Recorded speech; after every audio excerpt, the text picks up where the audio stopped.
We are constantly and casually told with absolute confidence that the population of China hovers near an astonishing 2 billion people. This figure is simply treated as an unquestionable, established fact across all media platforms and discussions. Essentially, every single person just nods along and then immediately moves on to the next subject without any deep scrutiny. However, I encourage you to pause right now and actually dedicate a moment to thoughtfully consider this specific number. Take a deep breath and really reflect upon the entirety of the nation's recent history and its governing policies. Consider also the fundamental mathematics that must surely underpin any population figure of that magnitude. The Chinese Communist Party definitively secured total operational control across the entire nation back in the late 1940s and early 1950s. Just a few short decades later, they implemented one of the most severe population restriction policies ever conceived by any government in world history. We are speaking specifically about the infamous one-child policy, which was strictly enforced for multiple decades across the entire populace. This policy was backed up by intense surveillance, severe financial penalties,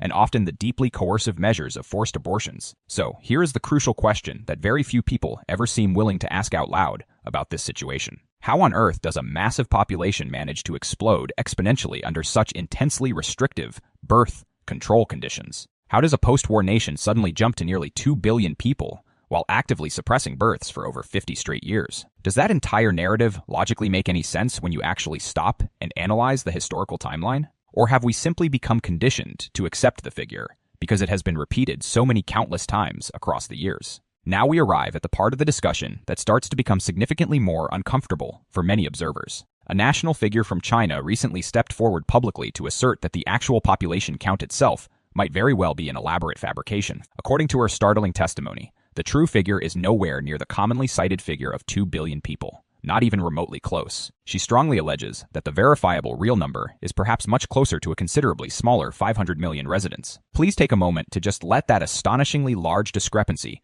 truly sink into your understanding. 500 million. A figure that dramatically recontextualizes the entire perceived scale of the nation's might. Her central claim suggests the official population statistics are intentionally inflated because a massive count inherently signals overwhelming global power. A population figure well over 1 billion certainly sounds unstoppable and projects an aura of inevitable global dominance. Conversely, a count closer to 500 million suddenly sounds far more manageable and significantly less mythical to outside observers. And that singular, potent idea alone has the immediate capacity to change everything we thought we understood about the situation. You have to seriously ask yourself how any government could realistically maintain total surveillance over 2 billion individual citizens. Implementing complete comprehensive monitoring at that truly enormous scale would be nearly impossible, logistically and financially speaking. But monitoring only 500 million people, while still massive, suddenly becomes logistically far more achievable and feasible for a state. This feasibility is exponentially increased when that state already has firm control over all the crucial infrastructure and data pipelines. Think about the digital identities, the housing records, and the entire transportation grid they must manage every single day. Now, take a critical look around the known landscape of China and observe what is actually visible to the naked eye. We must direct our attention towards the widely discussed phenomenon of the so-called Chinese ghost cities.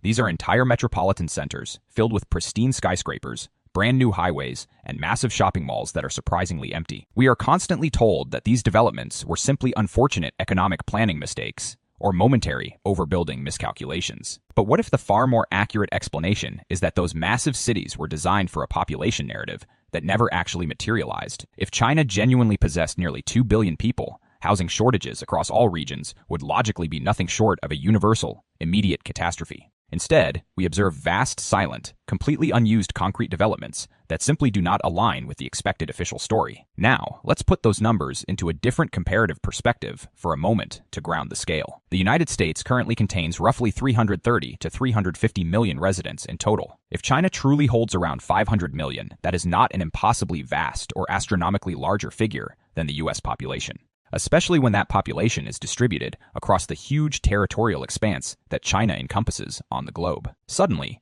the perceived scale feels far less mythical, less overwhelming, and perhaps more within a recognizable human parameter. Anecdotally, when people from China speak about their so-called small towns, those places are often described as genuinely quiet and sparse. They are not teeming with excessive crowds or absolutely bursting at the seams with constant, overwhelming human density. Therefore, if the population figure is indeed intentionally inflated, many other seemingly disparate elements start to suddenly click into logical alignment. The first major element that snaps into place is the mechanism of absolute pervasive state control. This brings us directly to the highly sophisticated and deeply invasive social credit scoring system being implemented nationwide. You are not merely scored based on your own individual actions and transactions throughout the day. Crucially, your score is also directly affected by the social circle you choose to spend your limited time interacting with. If your own score happens to drop, and you spend time with someone whose score is already significantly low, your score decreases as well. This is guilt by immediate proximity, a terrifying concept that punishes association rather than just personal conduct. Once your personal score dips below a certain mandated threshold, undeniable real-world penalties immediately start to come into effect. For example, you can suddenly be completely prohibited from purchasing a ticket for any form of long-distance train travel. You might be entirely blocked from booking any domestic or international air or long-haul travel arrangements whatsoever. Access to certain essential social services, or perhaps even necessary public accommodations, can be swiftly denied to you. In the most extreme documented cases, the system can even prevent citizens from being able to purchase necessary staple foods for their families.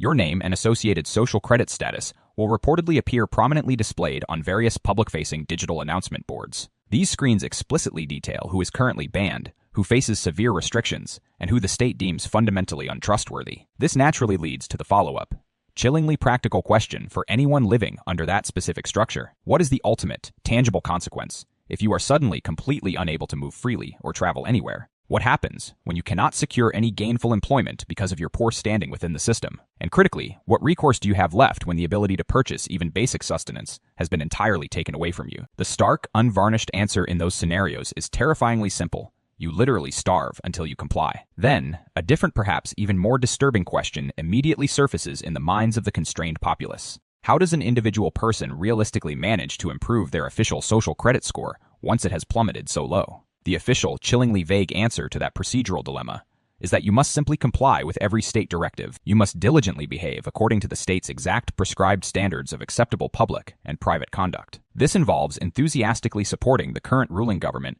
in all of its stated national endeavors and policies. You must then perform the specific good deeds that are officially defined, mandated, and approved by the ruling state apparatus. It is not about genuine morality, innate human kindness, or even one's deeply held personal conscience anymore. What is now being demanded, above all else, is unwavering and absolute political loyalty to the central authority. This is the precise moment where the entire concept stops sounding merely theoretical and starts feeling disturbingly familiar to many. It mirrors almost perfectly the disturbing narratives we have witnessed, played out in episodes of certain popular science fiction television shows.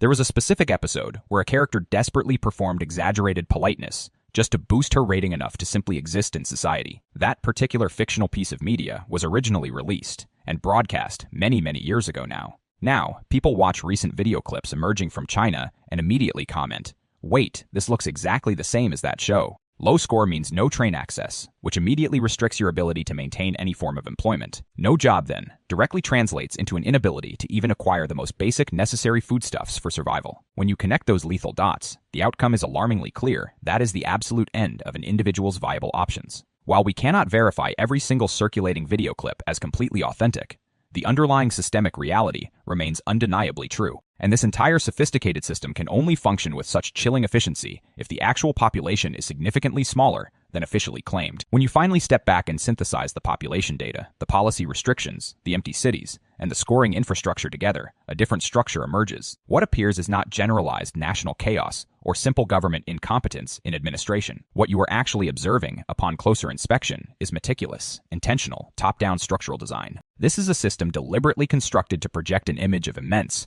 overwhelming size externally while remaining perfectly controllable internally. And once your own mind has processed the genuine possibility of this deeply uncomfortable explanation, you can never truly unsee the pattern.